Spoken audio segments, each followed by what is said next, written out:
The manual C7 Z06, I'm gonna tell you, it's a relic. It's something that it will be cherished, in this age of electric cars and automatic transmissions.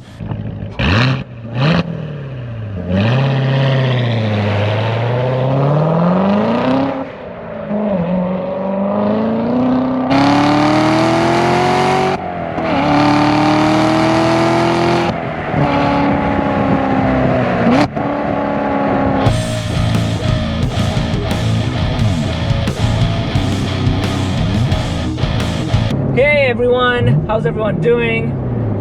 Just going home from the driving range, hitting some golf balls. And now I'm going to, I thought I'd just do a quick video on my approximately 24 to 2,500 mile review since I've owned this car. I've owned this car about 5.5 months now, give or take some weeks. And I just wanted to go over what it's been like to own my C7 Z06. And I've talked about this in several other videos of mine where I gave, the review when I bought it. Ooh. That never gets old.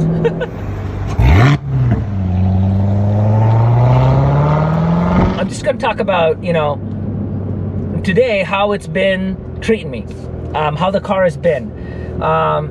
I did purchase a warranty, so quick disclaimer, I just did purchase a warranty, an extended warranty, a genuine Chevrolet warranty, not an aftermarket one, and I'm good for another 4 or 5 years, I think about 4 years. So I'm covered there, but I have absolutely had very minimal problems. I don't even call it problems, it's just quirks. The extra ticking noise, so the car is really loud. So I've owned a direct injection car before. It wasn't a performance car, it was just a regular commuter car. So I did hear the ticking, but I haven't owned one of those in a while, like a direct injection car. So apparently what I've been hearing is this is one of an earlier version of direct injection, so that's why the ticking is really loud. So when I first got it, I was so concerned because this car had, not this particular car, but the C7 has certain versions, especially automatics, because of the valve, what do you call it? The extra cylinders that shut down. I can't remember the name right now for the technology, but certain cylinders shut down to give you a quote-unquote eco mode. So basically, what happens there is sometimes you'd have lifter issues, and those would be like loud tick tick tick tick tick tick.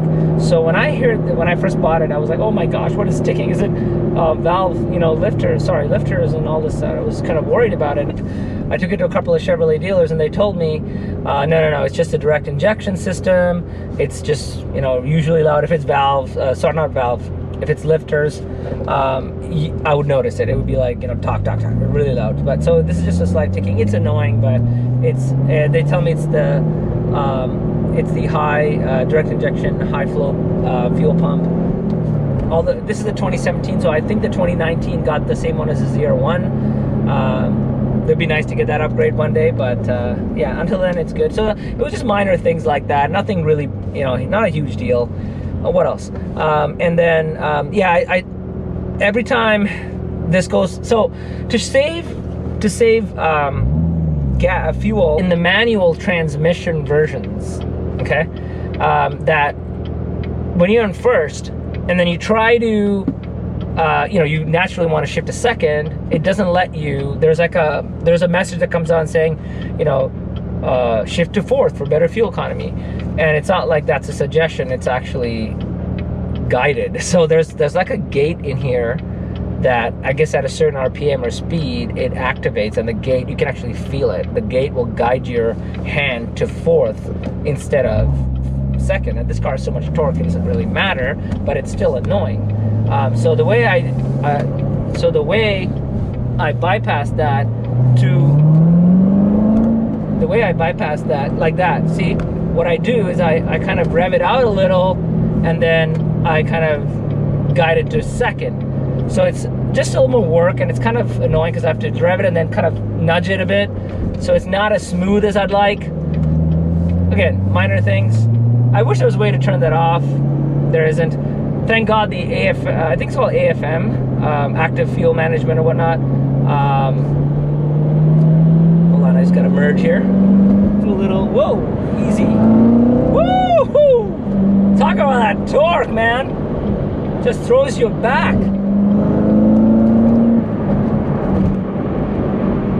Ooh. So the AFM, the problem with that is, you know, it just uses, the lifters kind of get, I guess, I'm not a mechanic, but I would assume it gets worn out after a while. But with the automatic cars, you don't have an option. It kind of automatically does it for you, no matter what. If you're driving it assumes you're driving in an eco mode. With the manual cars like mine, thank God I have the option. And with the option, I can choose to always be in V8 mode, quote unquote, and not V4 or whatever it is. And if I don't switch to the eco mode, I can always keep it in V8, like all cylinders firing. So I never really go to V8 anyway. Sorry, V8. I never really go to the eco mode anyway. I always keep it on either sport or tour. Mostly sport, because I mean, I bought this car for miles per gallon. Yes, I mean, you know, I do want to save fuel sometimes, and that's what 7th gear is for. But I don't want to switch it into a 4-cylinder motor. I sold my 4-cylinder STI. I don't want a 4-cylinder vet. I want an 8-cylinder vet, and I want to hear that beautiful V8 snarl. So yeah, so thank God I can switch it away from eco mode to not have that in manual transmissions cars. But I wish the whole long story is I wish I had some way to turn off this 1st to 4th thing. But anyway, other than that, you know, there is nothing really. I'm gonna have to get a new set of tires soon, so that's probably gonna be like at least $1,800, so it's not cheap. But these are 335 wide tires in the back, 285s I believe in the front, 19s in the front, 20s in the back. So I mean, you know, it is what it is. And I definitely want that grip with, you know, 650 horsepower and torque going in, you know, to the rear wheels.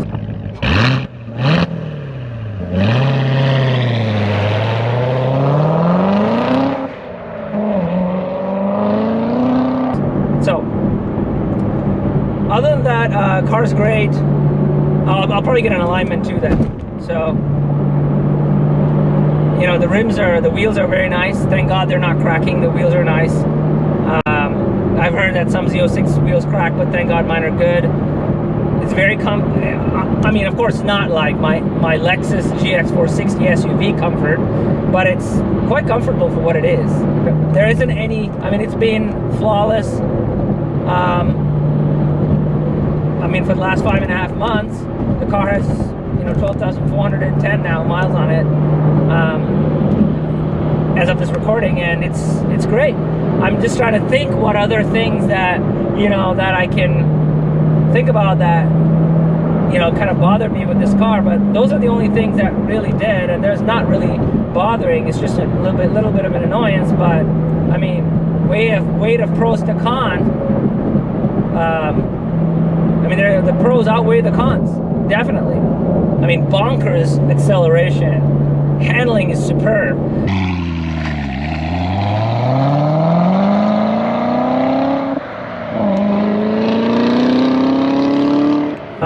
I'm gonna put it to 7th gear now, just cruise.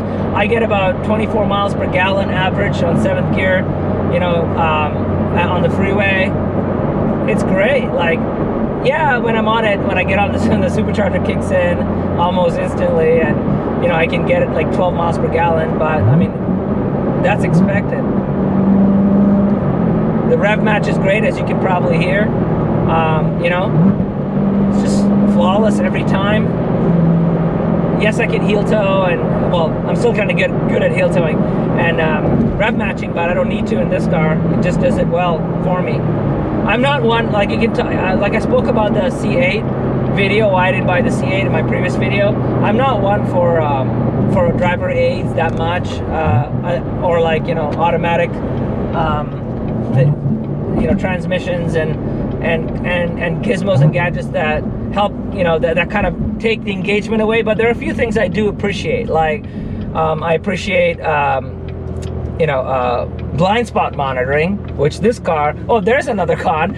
The blind spots are not very good in this car. I've heard the Camaro's worse. I haven't driven or been in a Camaro, but here I have to, like, you probably see me in the video, I'm really looking because it's very, the windows are really small back here on the 3/4 panels back there, or sorry, the glass back there, and I have to really look around. It would really help if Chevrolet gave me blind spot monitoring. I think it's in the C8, or maybe it was an option, I don't know, but this car does not have it. My car doesn't. So that's not cool. It would have been helpful to have blind spot monitoring. Rear cross traffic alert would have been nice. My STI had it, to have rear cross traffic alert. That would have been nice. The backup camera is there. The front cameras are there, so that's a bonus because the car is so low, and I don't want to scrape or dent my splitter or crack my splitter, my front splitter in the front. So it's nice to have the 2 cameras and the overhead view. I think that's really nice. But lack of blind spot monitoring, lack of cross traffic alert is not cool. So I really like those kind of driver aids. I'm not really a fan of the radar cruise control. It's okay, it's a nice gimmick, but I've always been wary of trusting that. I'd rather like to have my own control of cruise control. This car does have regular cruise control, thank God. What else? I also let me just get up here. I also don't like the lane keep assist. I think that's annoying. I've tried it in some Lexus loaners when I take my GX460 to get serviced. I can see why some people like it, but I don't. So just blind spot monitoring and rear cross traffic alert would have been nice to have here. So I do like those driver aids. I like the rev match, auto rev match. I think that's fantastic. Just especially with this engine on the exhaust, with the snarl and the crackles and the pops. Oh, it's so good.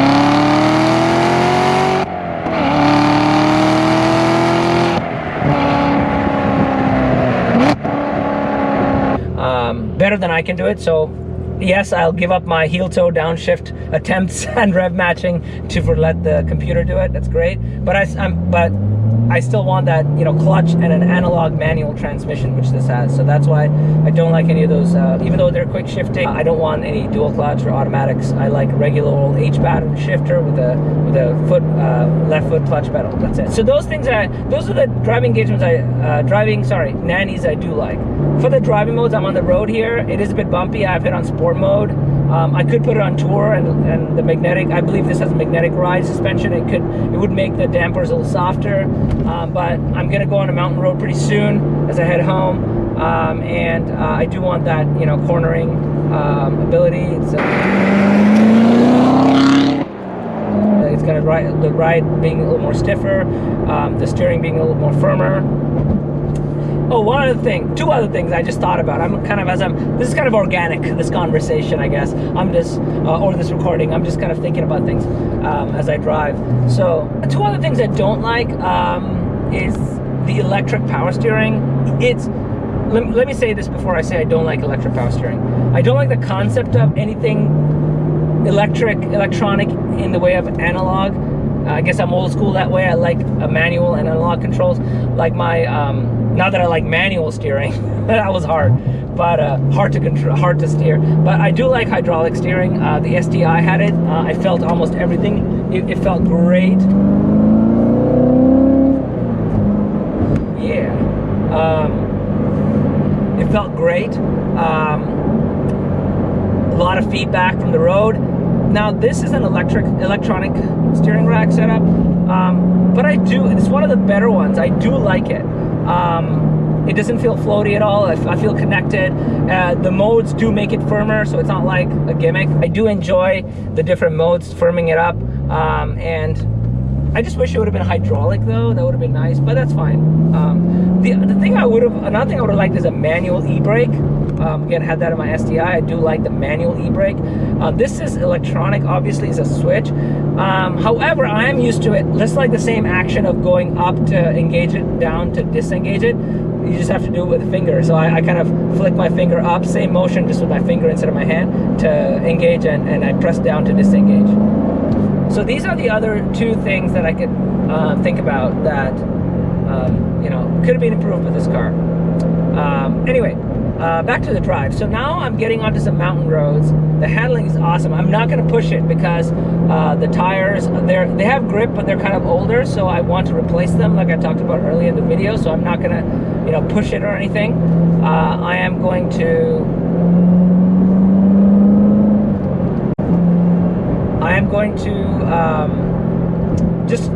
just push it enough to talk about how the handling feels. Yeah, it's pretty firm. It's pretty good. I enjoy the engagement. The clutch feels great. The gearbox, it's good. It's not great. I've driven better gearboxes. I'm not complaining because it's a manual. Thank God. Thank you, Jesus, for a manual transmission.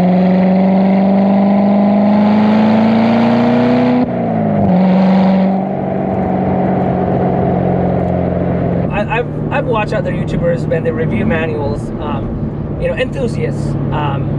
They say that, you know, companies kind of just forget about the manual. They don't put, you know, the resources into making a great manual. They just put a manual out there for, you know, it's like, here you go, slap it on, there's a manual. And then they put all their resources in automatic. I mean, again, this is all, this is what I've heard, it's hearsay, but that kind of does make sense. I mean, I can see this manual could be better now that I'm driving it more and more. It is kind of notchy. I mean, the SDI gearbox was notchy. This is, I don't want to say the word grinding, but it's like, I feel like sometimes I have to force it a little, not like in a bad way, but guided with pressure. Put it that way, guided with pressure. I shouldn't have to do that. It should be a flick of my not my wrist, flick of my fingers. What will come? Honda manuals come to mind, like you know, an Integra Type R or something. You know, things like that. Those are oof, like butter. You know, the SDI didn't really have that great of a manual as well, so I can't really. I mean, I would compare. I would say this is about the same as that. Definitely a strong transmission. This is a Tremec unit. Tremec makes pretty good gearboxes. It's just that it's not Honda quality. I compare to Honda because I've driven Honda ones, like the Integra Type R one. It's very nice. It's very, you know, very mechanical. I've heard the S2000 is great. I haven't driven one yet. I'd love to. But, you know, something like that. I wish they'd put that in here. A mod that people do is that they put a short shifter kit on here. So they say it's pretty, like, engaging at that point. I mean, it's already engaging, but it's pretty, what's the word I'm looking for? Pretty mechanical. So it'd be like click, click. So I want to do that. I just don't want to void the extended warranty I have. So I have to see if that will void the warranty in any way, because I don't want to do that. But I might look into that because right now that's kind of the Achilles heel here. Like, the manual isn't as, like, it's not as responsive as I want it to be. It's still great. It's a good manual transmission. The clutch is really good. It's just the shifter action is what I'm feeling. The throws are okay. It feels short throw enough, but I mean, it could be maybe a little shorter. But so this aftermarket mod, the gear shift, I will definitely look into.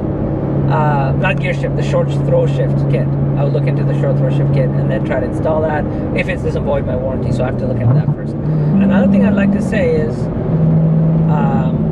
how close these gears are, because there's 7 gears. There's 7 gears. So sometimes I miss-shift. It's easy to miss-shift here. You can go from, like, I don't know, instead of going like you know, 5th to 4th, you can go 5th to, sorry, that's not a good example. What's a good example? Like 7th to 6th. Sometimes I'll go 7th to 4th and it'll put the revs right up. Not dangerous, but, you know, it's not what I was looking for. And even when you're shifting up or upshifting, trying to go from 2nd to 3rd, sometimes, you know, I go 2nd. Whoops, where was I? Oh, 5th. Whoops, no, I want to go 3rd. So, you know, it happens like 20% of the time. It's kind of annoying, but I mean, there are many gates in this car, right? There's 8 gates, you know, 7 forward gears plus reverse. So, and they're kind of tight together.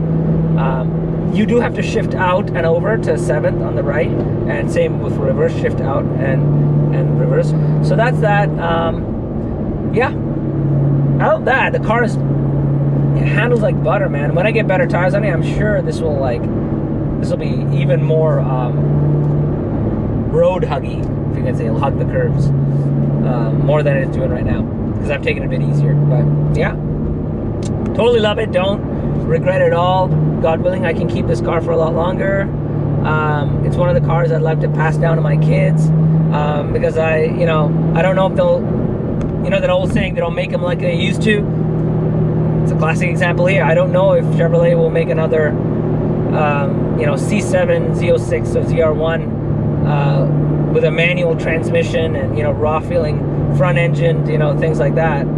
So yeah, this is definitely a keeper. Like I mentioned in my other videos, the only car I'd actually sell this for at this point is a C7 ZR1. Those are, if this is bonkers, that's just absolutely nuts. So but those are, what's more nuts about than the driving performance of the ZR1 is its price. I guess people who bought it for like 140 grand or 140 grand brand new really made well, because they really made well on their investment, because those are selling for almost 200 grand, if not 200 grand right now.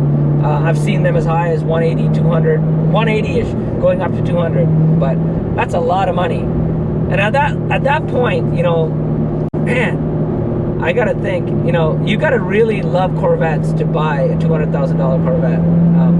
I love Corvettes. This is my first Corvette, and I'm trying to getting into it. I love them. They're great cars. Even the C8, even though I wouldn't buy one because of the reasons I posted in my previous video, I still think it's a good looking car. It's a very performant car, and I can see why people like it, even though it's not my taste, right? So that's why I love the C7, especially the C7 Z06 and the C7 ZR1. The Z06 is such an amazing machine on the mountain roads and just anywhere. I had such a blast driving this beautiful car. What a blessing, man. It's so awesome. The power, of course, is just bonkers. But the handling, it's such a precision sports car. And I had so much fun around the mountain. It was just great. The manual C7 Z06, I'm gonna tell you, it's a relic. It's something that it will be cherished in this age of electric cars and automatic transmissions. It's probably one of the last fast, supercar level fast, other than the ZR1 manual. The Z06 manual is one of the last supercar fast, visceral performance cars that you can still buy on the used car market. Of course, it's not inexpensive by any means. However, when compared to its rivals that cost, twice, thrice, 4 times the amount, it's a special car that God has blessed me with. And so have a great day. God bless you. Take care. Bye.